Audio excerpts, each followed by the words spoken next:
today's session adalah I want to show you how to construct the output from SAS Enterprise side. Okay, SAS Enterprise side ni is more familiar lah. To me, it is more familiar because no need for you to type all the coding macam software SAS sebelum ni. It is more familiar sebab kita boleh klik macam SPSS je. Cuma kalau kita ada nak add dia ada output yang lagi advance, kita akan boleh masukkan coding lah dan boleh construct the output. Okay, so sekarang ni saya nak import data from Excel, data daripada Excel. Saya ambil data daripada figure 6.5 page 237 dalam your textbook. Okay, data yang berkenaan dengan sales, number of person age 16 or younger, dan juga personal income. This is MLR data. Okay, so data saya dalam Excel, so saya nak import ke dalam SAS Enterprise Guide. So if dah ada data, kalau dah ada data dalam format Enterprise Guide, boleh terus ambil di sini lah, open data. Tapi sekarang saya nak import data daripada Excel, so saya ambil kat sini import data. Okay, so ambil you punya data dekat mana. So saya dah buat dalam bentuk Excel. Alright, so we have to wait for a while.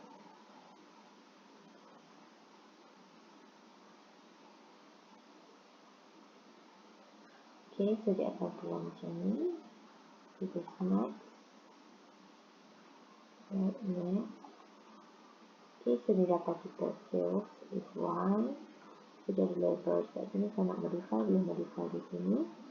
So semua ni type kat sini dah numeric number. So it's okay. So kita nak guna data dan finish.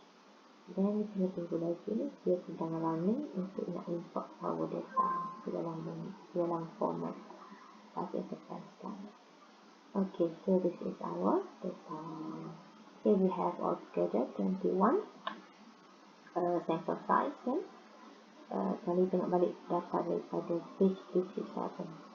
Okay, di sini. Alright, so sekarang ni first of all kita nak construct the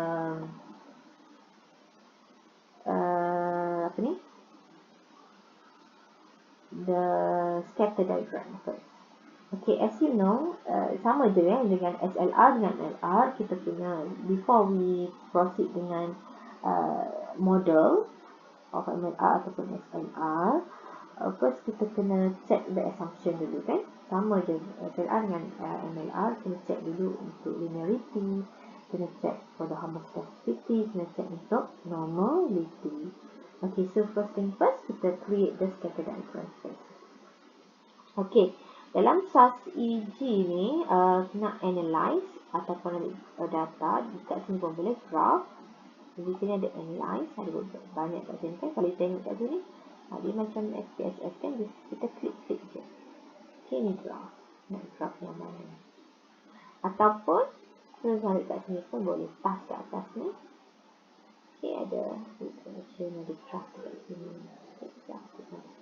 Alright, so sekarang nak construct the scatter plot because of our data adalah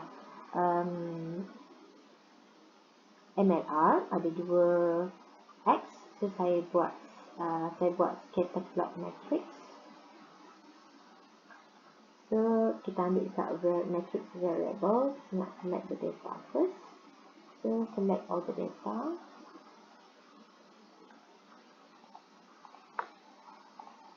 So all the variable dalam matrix variable. Then okay. So this is fine. Okay, so ini actually ada dia punya coding macam ni lah. Jadi tengah running lagi ni.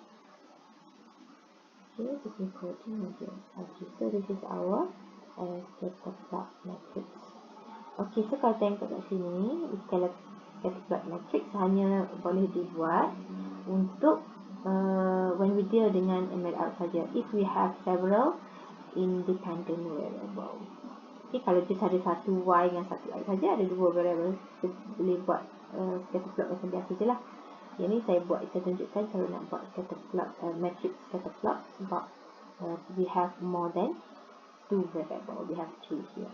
So sales ni kita punya Y tadi. So di sini ini adalah scatter plot of sales dan juga X1 yang ni. Okay, this one adalah sales dengan X2. Sebab income. Yang ni pun sama, sales dengan X1. Di sini sales, yang ni sales dengan X2. Okay, yang ni pula adalah X1 dengan X2. Okay, alright.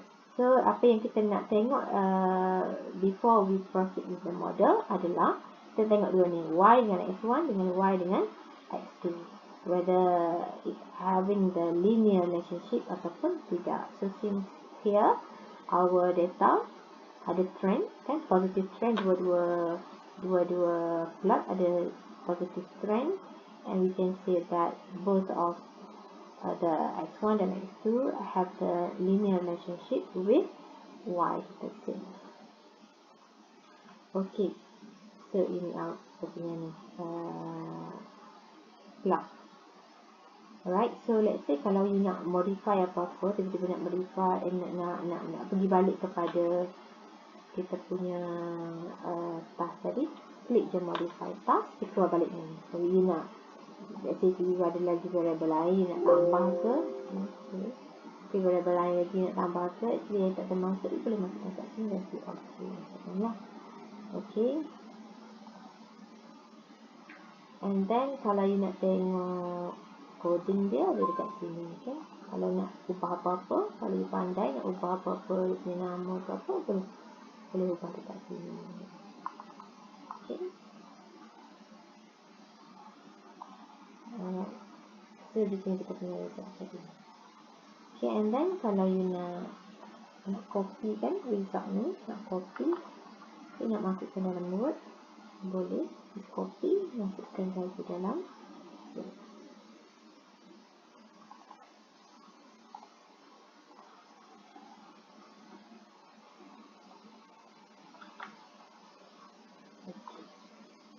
Alright. So let's see pula. Let's say kalau nak create the stars graph tadi one by one, so boleh ambil scatter plot biasa. Scatter plot, masukkan data sales dengan sales tadi Y kan, dekat horizontal, dan population age 16 and younger adalah vertical lah dekat X. Okay, then run.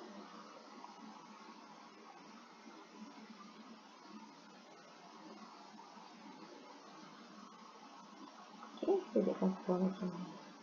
Okay, oh sorry, saya tukar tadi ya. Sales patutnya kat sini kan, kat Y. Kita tengok modify tak. Oh, tadi buat horizontal tu sebagai flyer. Okay, horizontal kita dulu. Sales patutnya vertical. Patutnya horizontal. So I nak replace yang tadi terus ya. Nak replace. So I yes, dia akan replace balik mana lah. Okay, so ini kita punya data. Dan kita punya data plot Y dan X1. Kita nak buat satu. Kita nak buat satu lagi. Conversion. Kalau you nak ni kan, ni pun boleh input data, dia akan pergi kepada data tu balik. Okay, ambil dekat sini. Boleh mana-mana pun boleh. Okay, dia buat yang kedua, kita buka.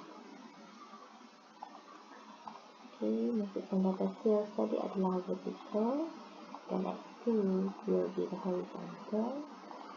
Dan 1, ini masukkan dalam scatter plot yang kedua. Okey, so dia keluar ni self dan juga axis.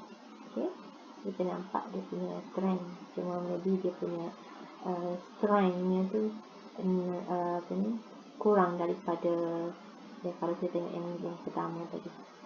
Jadi kalau nak tukar, nak tengok dia punya output, tekan juga sini, kat sini.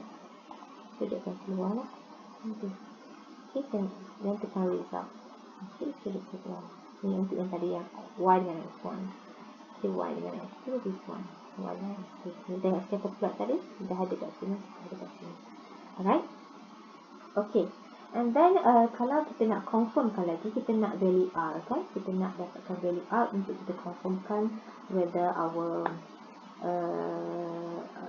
there is a linear relationship, there is a significant linear relationship between Y dengan X1 dan juga X2. So, dia ambil task. Okay. Kita ambil multivariate dan correlation. Nak tengok correlation between Y with each of the X. Okay, so masukkan dulu data. And this variable-nya adalah sales. Okay, correlate dengan the two of the independent variable. Correlate with. Okay, tengok ada dekat option. So, kita nak fix Pearson value, kan? Pearson value. Okay, kalau nak create graph, scatter plot pun boleh. Tapi tadi dah ada. Kalau nak create, boleh create pada masa ini. Okay, alright. So, kita run.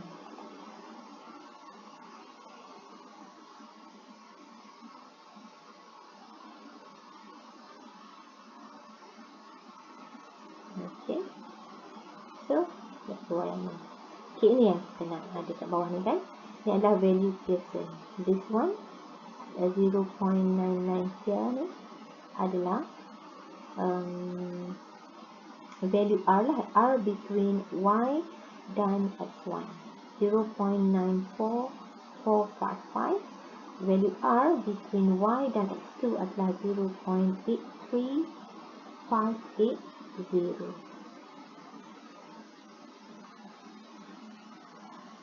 Okay, kalau you nak check dalam you punya textbook ni ada value dia. You boleh check dekat page 232. Okay, page 232 ada value R dia. Sama lah. Okay, R when we request Y dengan X1 adalah 0.945. Value R when we request Y and X2 adalah 0.836. Okay, yang ni pula adalah value less than 0.011 ni adalah value P value. Okay, P value which is kita boleh juga gunakan P value, kan? Nak check whether nak test the correlation between Y dan X, right?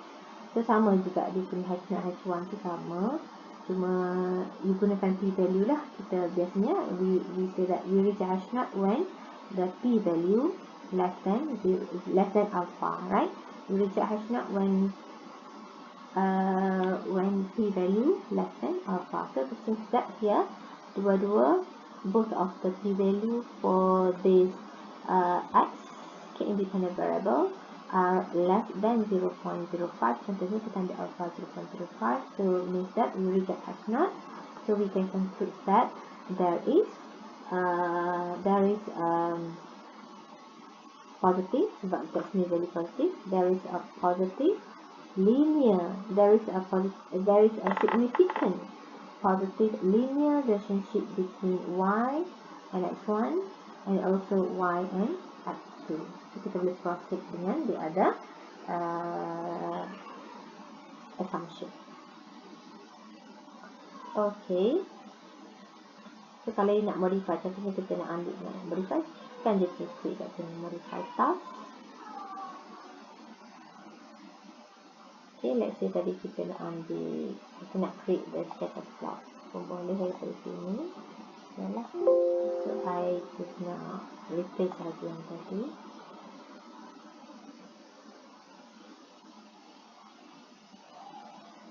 So it's running.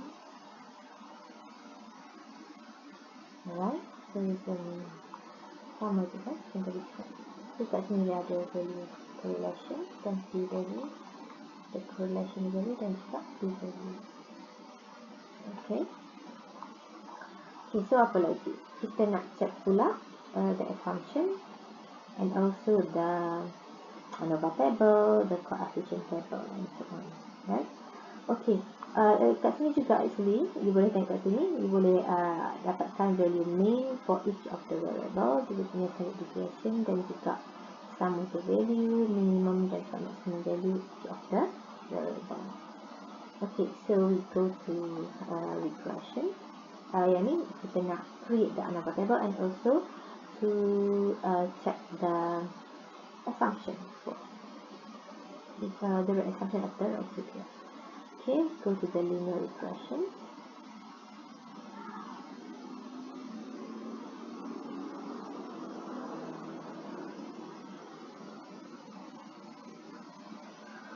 Okay, so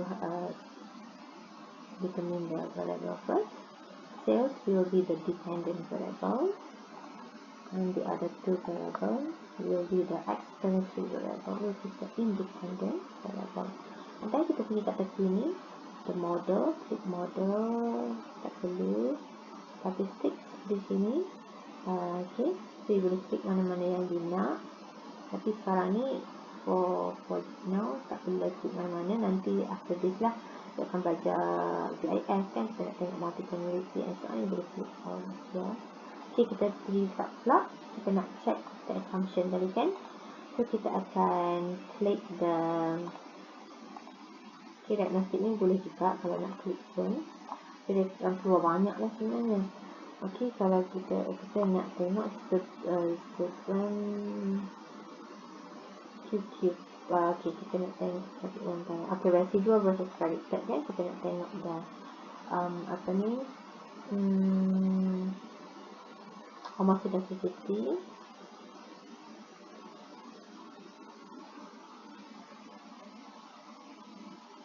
kita ambil normal QQ plot, and then residual plot. Kalau you nak ambil yang ni pun boleh. Ada lagi kita plot ni saya personalize pun ada. Okay, alright. Okay, saya tak ada plot.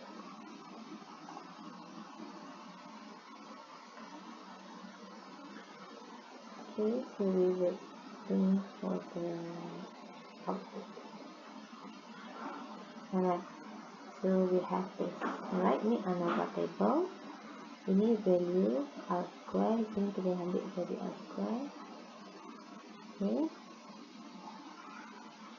And then di sini, okay, ini adalah parameter estimate. Value beta 0, value beta 1, value beta 2, and its standard error. Except T value, kalau you nak conduct the T test kan, terus ambil sini T statistik dah ada kat sini. Dan kat last kali ni ada nilai T value.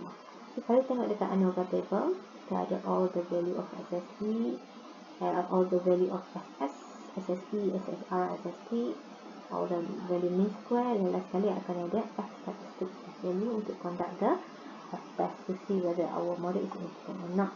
And then last kali ada T value. Okay, kalau nak check untuk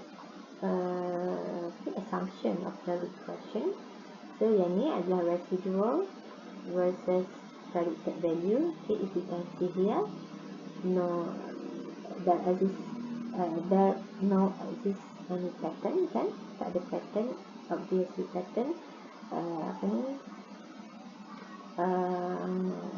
the point, all the points scattered randomly around 0. Okay, so we can say that there is no heteroscedasticity problem. So means that we can say that the residuals are constant, having the constant variance. The residual having the constant variance. Okay, this is the QQ plot. Let's check untuk normality of the residual.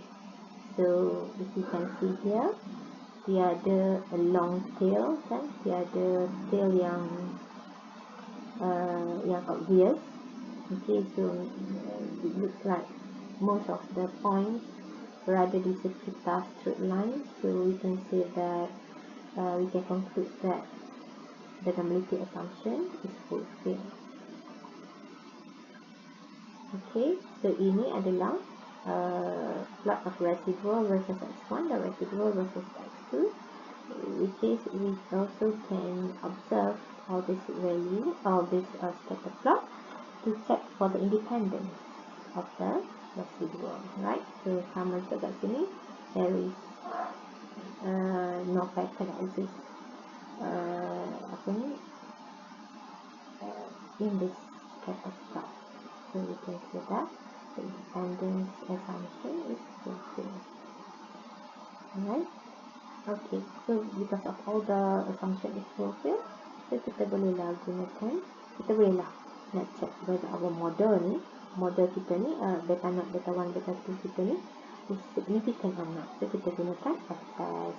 Kita boleh gunakan this F value, comparekan dengan F table, ataupun boleh terus comparekan dia punya P value. Betul tak? So kat sini kalau tengok P value is very small, which is less than value of alpha. Contohnya kita ambil alpha nya 0.05. So reject hash not. So kita akan reject hash not, which is mu 1 equal to mu 2 equal to 0. Kita reject hash not. So means that we can conclude that the model is significant, ataupun at least one of the independent variable are significant in explaining the y. Okay, we should mention the y lah. Okay, and then di sini pula output di sini ada value r square. Sekali tengoknya value r square nya very high, 0.9167. So you boleh conclude about the r square, the value coefficient of determination. You can say that 91.67% of the total variation in y, which is in cells, is explained by the total variation in x1 dan juga x2. Okay, so the parameter estimate, we have the value of beta 0, beta 1 and beta 2. Okay, and then all the standard error, all the t value, kita boleh check the individual t-test kan. Kita check satu-satu whether ada tak any of the independent variables should be dropped from the model. So if you can see here, you boleh test gunakan t-test, boleh comparekan dengan t-table, ataupun boleh terus ambil dia guna nilai t-value, comparekan dengan value of alpha, since that both of the independent variable here is the p-value is less than 0.05. So we can say that both of the independent variables here are significant in explaining the variable y. Okay. So itu je lah untuk setakat ni. So kalau yang ni pun, kalau you nak copy dia punya, copy macam biasa, paste ke dalam bentuk Word, dan you boleh adjust lah dia punya, nak bagi nampak dia tak rapat-rapat sangat, nanti boleh adjust dekat Word. Okay, so ni